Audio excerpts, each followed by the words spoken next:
Selamat pagi Bapak Ibu dan saudara-saudari yang terkasih dalam Kristus, Shalom. Perkenalkan, saya Pendeta Ageta Putri Awijaya dari GKI Bandar Lampung. Ini kali kedua saya melayani di GKI Gunung Sahari. Kali pertamanya adalah tahun lalu dan saya bertugas di ibadah remaja. Dan kali ini saya bersyukur karena bisa bersama dengan Bapak Ibu semua beribadah di ibadah umum ya. Dan saya menyadari betul, saya bersyukur jadi pendeta di tahun 2000, saya ditahbiskannya 2021. Karena kalau saya jadi pendeta atau pengkhotbah di tahun minus 2000 sebelum Masehi, kayaknya khotbah saya nggak akan kedengeran. Sebab saya butuh pengeras suara, ternyata ya, suara saya kecil dan tanpa pengeras suara kayaknya nggak bisa mendengar apa-apa. Saya bersuka cita karena hari ini bisa berkumpul bersama dengan Bapak Ibu semua.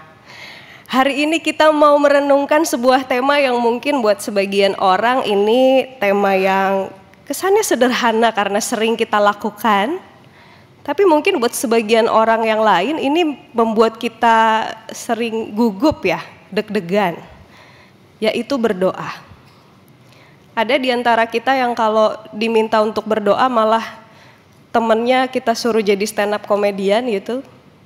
Iya kamu gitu kan. Kalau ditunjuk, hah beneran saya? Iya kamu. Karena kita nggak yakin kita mau berdoa bagaimana. Dan hari ini mari kita sama-sama merenungkan apakah sikap yang tepat ketika kita berdoa. Karena ternyata Tuhan itu hanya sejauh doa. Kalau hanya sejauh doa, berarti dekat atau jauh?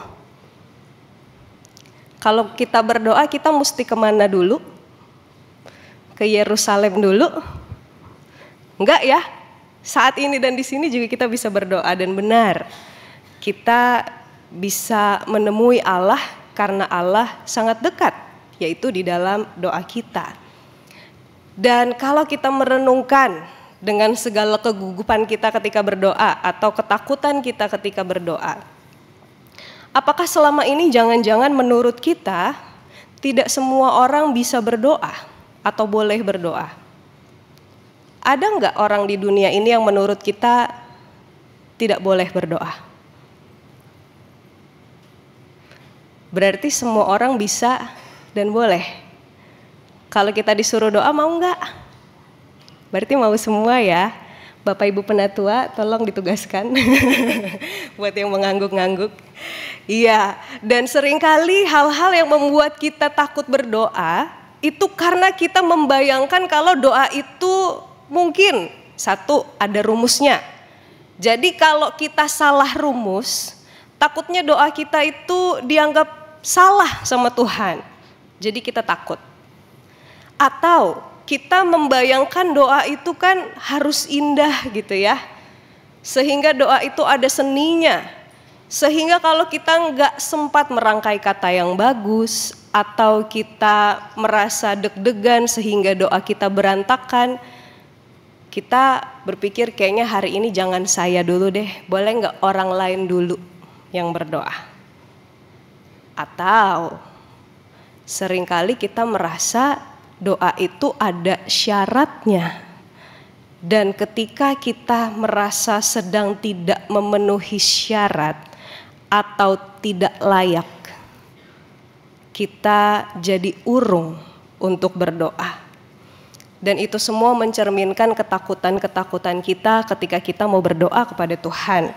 Kadang kita takut salah, kadang kita takut doanya tidak seindah doa orang lain, atau kita takut kita sedang tidak layak untuk berdoa. Dan karena itu Tuhan jadi jauh. Karena yang bikin Tuhan dekat tadi katanya doa. Dan kita sedang merasa tidak pantas untuk berdoa kepadanya.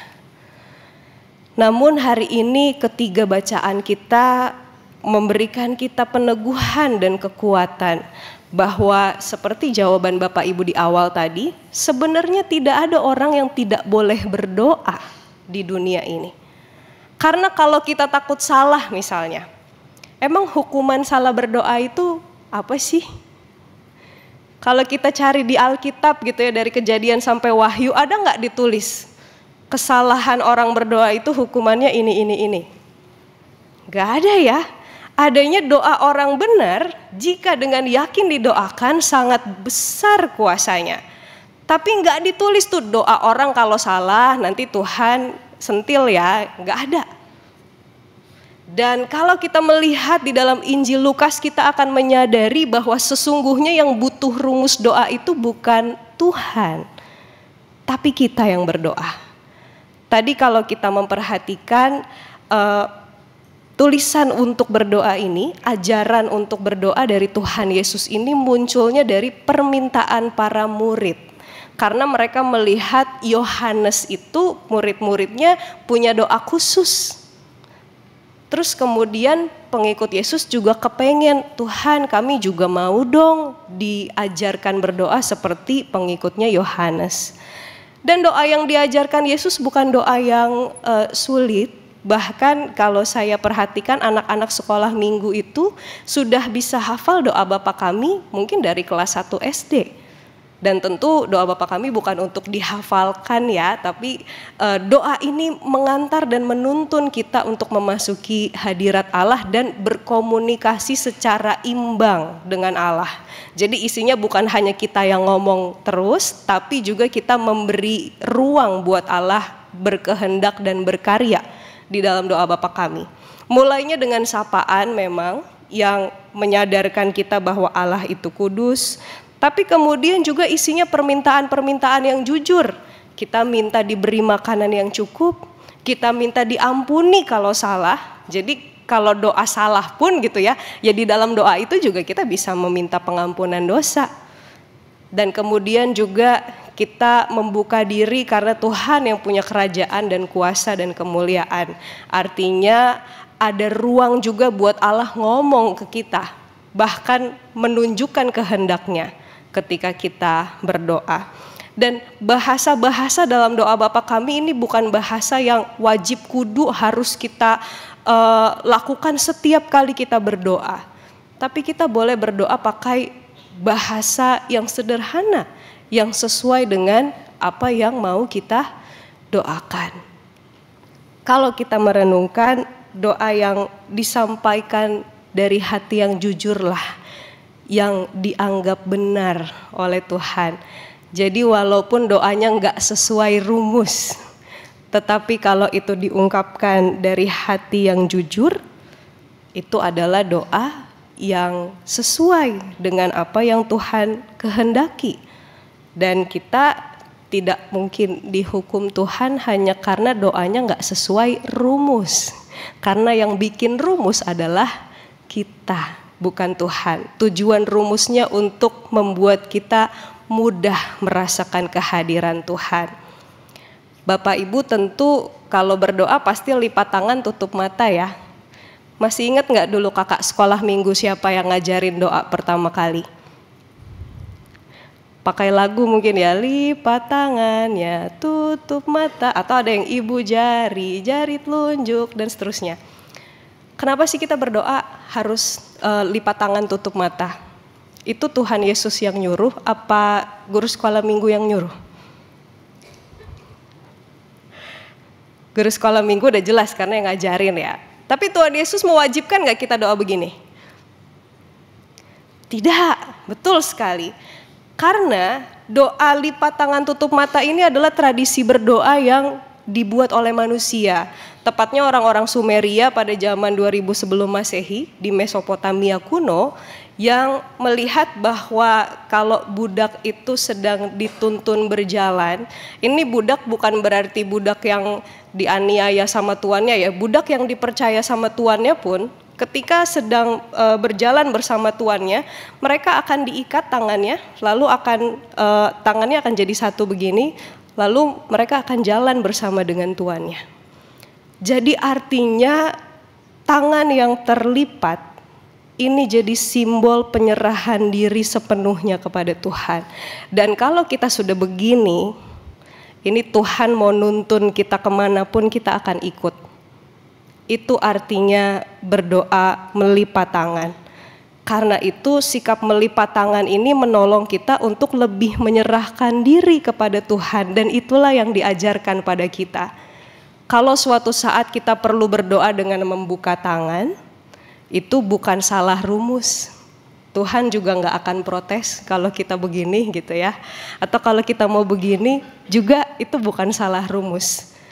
Doa yang benar adalah doa yang keluar dari hati yang jujur. Dan karena itu kalau kita menggunakan tata cara itu untuk memudahkan kita berdoa. Dan yang selanjutnya ini buat kita termasuk saya juga kadang-kadang yang kalau berdoa itu suka takut jelek atau mungkin takut kata-katanya berantakan gitu ya. Bapak Ibu dan saudara-saudari sekalian, mungkin kita sering lihat doa-doa indah yang ada di Google. Tapi yang menarik bacaan kita hari ini menunjukkan sebuah doa yang mungkin menurut kita kata-katanya nggak dirangkai dengan bagus gitu ya. Tapi ternyata dijawab oleh Tuhan, yaitu doanya Abraham. Ada nggak yang punya ayat hafalan yang kutipannya itu diambil dari Kejadian 18 antara ayat 20 sampai 32. Gak ada ya, ayat hafalan kita kebanyakan isinya kan pendek tapi indah gitu kan. Ini panjang dan isinya tawar-menawar sama Tuhan. Tapi itu doa yang didengar oleh Tuhan. Abraham tidak merangkai kata yang bagus-bagus loh ketika mendoakan Sodom dan Gomora. Bahkan tawar-menawar dari 50 ke 40 ke 30 itu kan kalau kita perhatikan disertai juga dengan sindiran halus buat Tuhan. Masa hakim yang adil menghukum orang benar bersama dengan orang fasik? Masa Tuhan yang sebegitu hebatnya gitu ya bisa salah mendakwa atau salah mengadili orang? Masa orang benar, orang gak bersalah ikut kena batunya? Tapi ternyata Tuhan mendengar doa Abraham.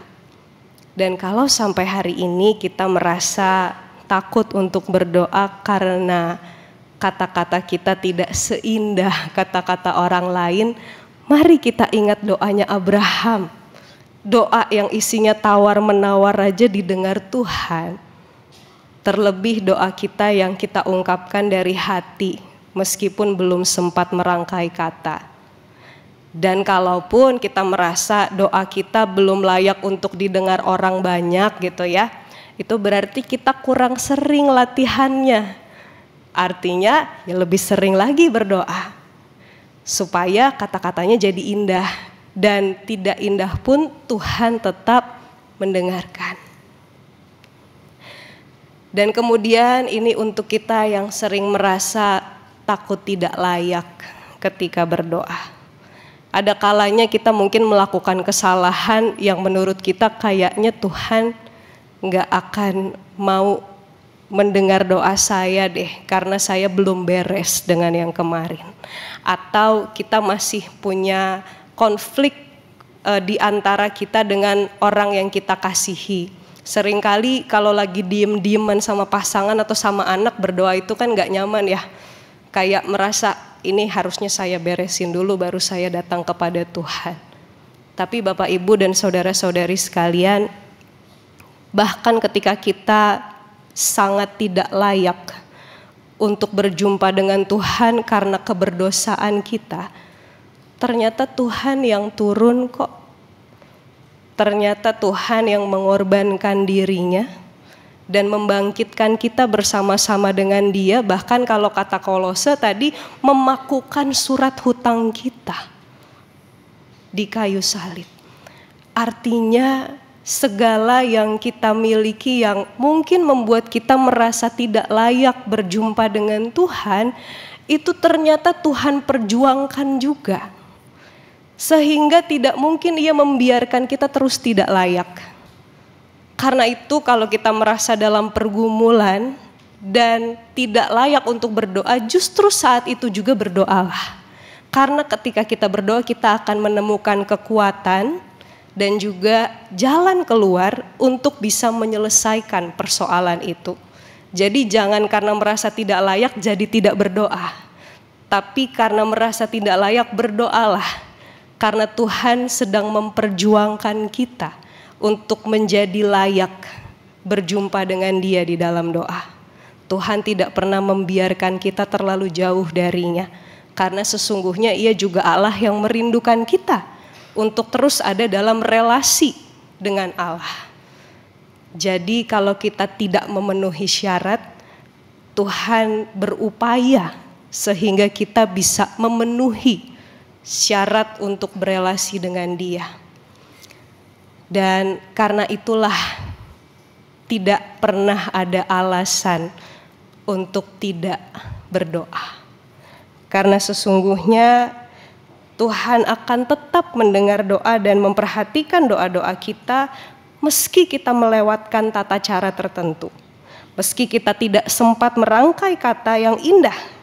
Bahkan meski kita merasa tidak layak. Mungkin kita sebagai manusia sering melihat atau mengalami gitu ya. Kalau orang-orang melakukan kesalahan dia ditinggal pergi. Atau kalau orang-orang merasa tidak pantas gitu ya, dia ditinggal pergi sama orang yang dia kasihi. Tapi Tuhan tidak seperti itu. Tuhan tidak pernah pergi jauh hanya karena kita tidak bisa mengungkapkan kata-kata indah atau melakukan sesuatu yang salah atau merasa melakukan hal-hal yang membuat kita tidak layak berjumpa dengan Dia. Dia tetap dekat dan Dia merindukan kita juga untuk menyambut panggilannya untuk dekat kepadanya. Karena itu teruslah berdoa, dan bagi kita yang merasa doa-doanya belum dijawab, saya selalu menyampaikan ini, kita boleh marah pada Tuhan, tapi kita juga harus sabar pada Tuhan. Karena seringkali ketika doa kita belum dijawab, itu karena Tuhan sedang mengerjakan sesuatu yang indah buat kita. Dan pada waktunya nanti, Tuhan akan memberikan apa yang kita minta. Sama seperti Abraham di minggu yang lalu, yang mau jadi bapak orang percaya tapi diberi tantangan nunggu anak dulu bertahun-tahun. Atau mungkin Yusuf yang menjadi orang terpercaya di Mesir, tangan kanannya Firaun gitu ya. Tapi yang dikasih sama Tuhan itu tantangan demi tantangan demi tantangan yang ternyata mengantar dia menjadi sosok yang Tuhan siapkan. Demikian juga kita, ketika kita berdoa, kadang Tuhan memberi kita langsung, tapi kadang Tuhan memberi kita proses untuk memberikan apa yang kita minta. Tuhan selalu dekat dan kita selalu bisa menyapanya di dalam doa. Amin.